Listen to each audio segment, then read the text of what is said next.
నమస్తే ఆంధ్రప్రభ డిజిటల్స్ కి స్వాగతం నేను ప్రియా కౌశిక్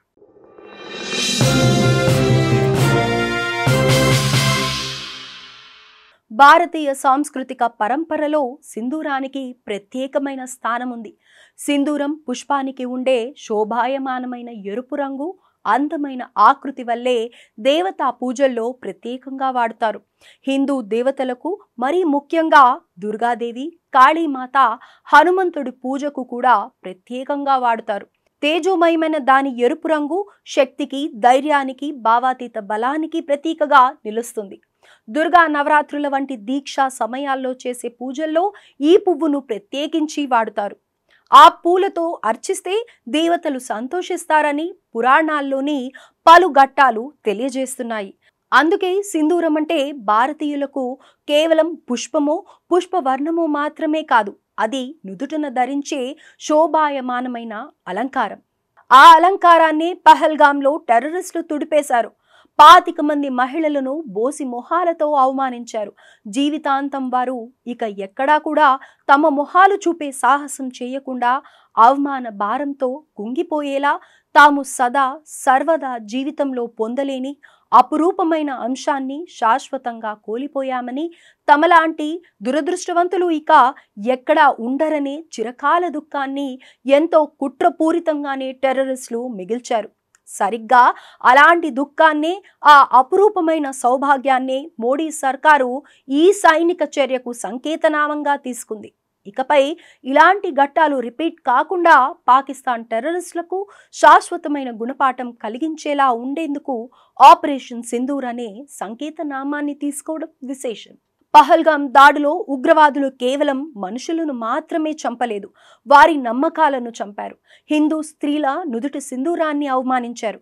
ఒక ఉగ్రవాది భర్తను చంపిన తర్వాత ఆ భార్యల నుదుటి సింధూరాన్ని తుడిచివేసి ఈ విషాదాన్ని మోడీకి చెప్పు అని హేళనగా అన్నాడంటే ఆ ఉగ్రవాదుల్లో గూడు కట్టుకున్న హిందూ ద్వేషం, భారతీయ స్త్రీల పట్ల ఉన్న చులకన భావం ఎలాంటివో అర్థం చేసుకోవచ్చు.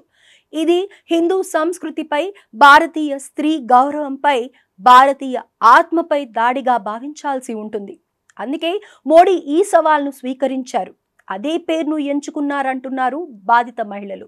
మోడీ తమకు తప్పకుండా న్యాయం చేస్తారని బాధిత మహిళలంతా పలకడం మోడీలో టెర్రరిస్టుల పట్ల రాజీ లేని పందాను సూచిస్తుంది అంటున్నారు విశ్లేషకులు.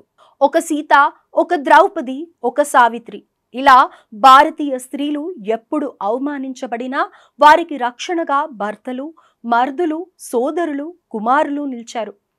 అసుర శక్తులపై రాజీ లేని పోరాటం చేశారు. స్త్రీల మాన మర్యాదలకు భంగం కలిగిన దేశం ఎక్కడా పోగుపోసినా దాఖలా లేదు. ప్రపంచంలోని అనేక దేశాలు విచ్చలవిడిగా వ్యవహరించడం వల్లే తమ దేశాలు గుర్తింపు కోల్పోతున్నాయని, గౌరవం దక్కడం లేదని, కుటుంబ విలువలు నిలబడడం లేదని, కుటుంబాలన్నీ విచ్ఛిన్నం అవుతున్నాయని చాలా కాలం క్రితమే గుర్తించారు. అందుకే భారత్ నుంచి కుటుంబ విలువలను అనేక దేశాల్లో పాఠ్యాంశాలుగా పెట్టారు.